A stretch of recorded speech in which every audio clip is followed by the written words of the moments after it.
Pemirsa Presiden Prabowo Subianto baru saja selesai menyampaikan kerangka ekonomi makro dan juga pokok-pokok kebijakan fiskal RAPBN tahun anggaran 2027 pada rapat paripurna DPR RI untuk mengetahui situasi terkini. Dan informasi selengkapnya kita sudah terhubung dengan jurnalis Metro TV ada Insan Suwardi di gedung DPR RI Jakarta. Insan, terkait pasca penyampaian kerangka ekonomi makro dan pokok-pokok kebijakan fiskal yang disampaikan oleh Presiden Prabowo dan juga tadi sudah ada konferensi pers dari Menko Perekonomian Erlangga Hartarto. Masih adakah agenda-agenda penting lainnya dan apa saja yang bisa Anda update informasi dari sana? Ya, akan menarik kalau kita lihat tepat setelah Presiden Prabowo Subianto telah menyampaikan kerangka ekonomi makro serta pokok-pokok kebijakan fiskal untuk penyusunan RAPBN tahun 2027. Lewat sambutannya kurang lebih sekitar 2 jam, salah satunya Presiden Prabowo Subianto juga telah menyampaikan indikator-indikator asumsi makro yang akan digunakan untuk menyusun sejumlah rancangan program dan anggaran di tahun depan.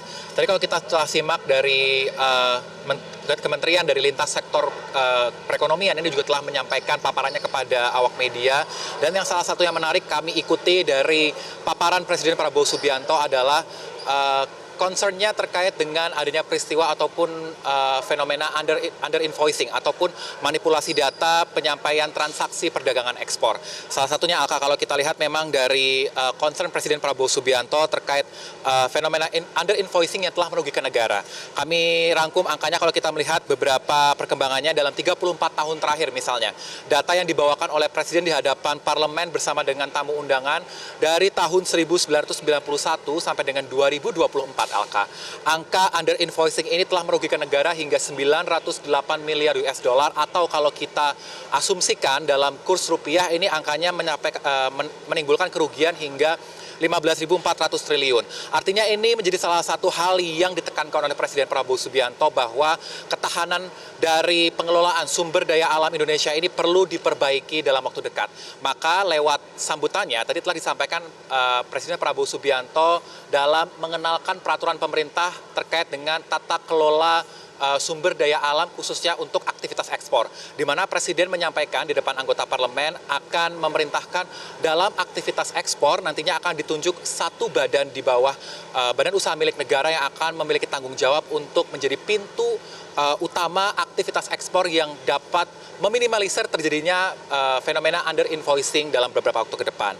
Misalnya kalau kita lihat juga Presiden Prabowo Subianto juga menekankan kepada Kementerian Keuangan misalnya dari sektor bea cukai untuk dilakukan segera perbaikan tata kelola agar tidak menimbulkan kerugian-kerugian negara serupa di waktu ke depan.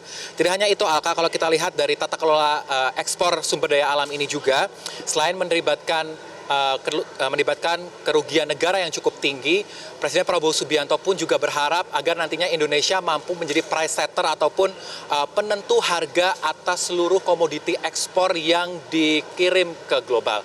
Kalau di paparan Presiden Prabowo Subianto dalam paparannya tadi, ia merasa sedih bahwa Indonesia hanya bisa menjadi pangsa pasar penjualan saja, namun tidak bisa menjadi price setter ataupun penentu harga di tingkat pasar global. Sehingga dalam sambutannya pun ia berharap kepada seluruh jajaran baik dari lini legislatif dan juga eksekutif dapat berkolaborasi untuk membantu mewujudkan ide serta cita-citanya agar Indonesia ke depan mampu menjadi price setter atas jumlah komoditas. Beberapa komoditas yang ia sebutkan mulai dari komoditas unggulan ekspor Indonesia seperti sawit, ada juga batu bara, ada juga komoditas seperti besi. Ini menjadi salah tiga dari komoditi ekspor yang menjadi perhatian Presiden Prabowo Subianto. Selain itu juga Alka, kalau kita lihat lewat penerbitan PP ini diharapkan nantinya akan mampu meminimalisir terjadinya under invoicing dan juga meningkatkan penerimaan negara lewat bea masuk maupun juga lewat pajak-pajak yang seharusnya dibayarkan. Mengingat kalau kita lihat under invoicing yang dilakukan oleh segelintir pihak yang memanfaatkan lahan ini, mereka memanipulasi data penjualan yang cenderung lebih rendah dari realisasi untuk menghindari pengenaan bea maupun juga pengenaan pajak. Sehingga kerugian negara lewat potensi-potensi penerimaan yang seharusnya masuk ke kas negara ini akhirnya hilang. Harapannya juga ke depan lewat anggota Komisi 12 ini akan mempelajari kembali untuk penerbitan PP agar nantinya dapat berjalan secara maksimal dan tidak terjadi unsur monopoli ataupun juga birokrasi yang semakin mempersulit aktivitas ekspor Indonesia. Untuk sementara demikian, Alka. Baik, terima kasih Insan Suwardi melaporkan langsung dari Gedung DPR RI Jakarta.